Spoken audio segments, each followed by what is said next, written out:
Where your treasure is, there will your heart be also. God has given us unlimited treasures in His Word. Every time we open it, we can discover a new treasure or admire an old one. What will we find today?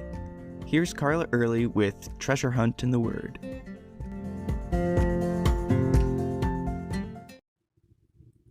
When I was about 10, my cousin, a neighbor, and I attempted to sleep in a tent in our backyard. Now, I say attempted because we ended up with our pillows and sleeping bags in our basement. And that was my first and last attempt at tent camping. I think my problem is that I love air conditioning way too much and I hate bugs. But for some people, camping is their idea of paradise. I personally just don't get it. But Jesus does. John 1:14 says, "The Word became flesh and dwelt among us, and we beheld His glory, the glory as of the only begotten of the Father, full of grace and truth." When it says Jesus dwelt among us, the Greek word is the verb form of the word tabernacle or tent. So you can picture Jesus up in heaven with all of His mansions and streets of gold and everything that we think of when we think of heaven. And He voluntarily left all of that to come to earth. He limits Himself to an earthly tent or body instead of being omnipresent. He subjects Himself to time and space, something like 4 BC in ancient Israel. And let me tell you, Israel during the time Jesus walked on the earth was not air-conditioned. They didn't even have bathrooms. But I digress. Jesus pitched His tent, or tabernacled among us, the normal, everyday people.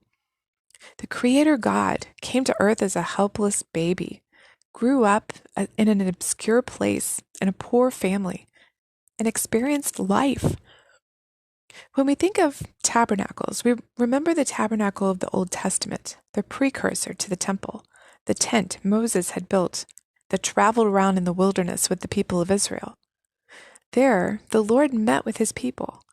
His glory resided there. Jesus became a man, tabernacled with us, dwelt with us, so that He can meet with His people in a way that they could better relate to Him in human form. He packaged His glory in a way that people could see and understand. John, the writer of the book, had the privilege of traveling with Jesus, seeing His reactions to daily things. On the Mount of Transfiguration, John saw a bit of God's glory in an overwhelming way. But as he lived and traveled with Jesus, he and the other disciples saw His glory and His attributes. Throughout His ministry, they saw love, power, mercy, wisdom, compassion, grace, patience, all of His glorious character on a daily basis. Now that would be worth tent camping for, even without air conditioning. Jesus is no longer tabernacling with us. In the Old Testament, the temple replaced the tabernacle in the days of Solomon as a more permanent place for people to come and meet God. At Pentecost, God shed the tent in order for the Holy Spirit to live in the hearts of each individual believer. We are His temple. 1 Corinthians 6:19 says, "Do you not know that your body is the temple of the Holy Spirit who is in you, whom you have from God?" Now that's amazing. The God of the universe inside each one of His people. Are you a temple of the Holy Spirit?